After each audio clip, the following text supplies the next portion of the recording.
Hi, we're Peg and Pete. We're business and executive coaches with clients across the country. And we are also the authors of a new book series called The Honest Truth. And the first one is about leadership. So grab a drink and join us for our happy hour. Cheers, Cheers, Pete. Peg.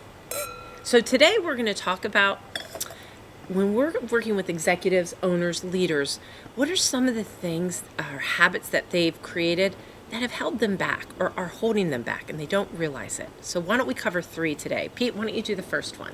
So the first one could be winning too much.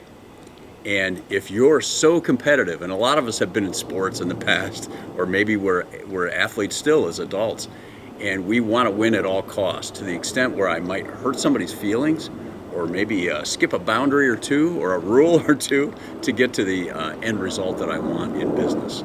And you really have to identify clearly your boundaries and stay within them. That's a good one.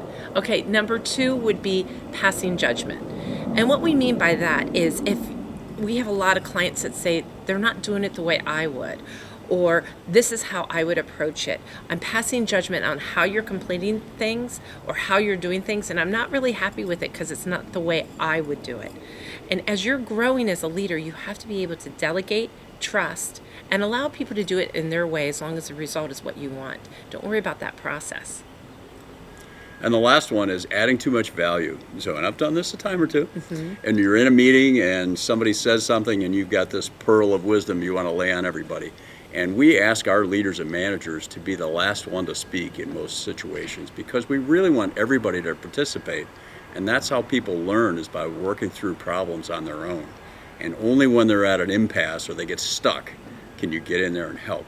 But try to restrain yourself from adding too much value in a meeting. Perfect. Well, enjoy and happy hour. Cheers, Pete. Cheers.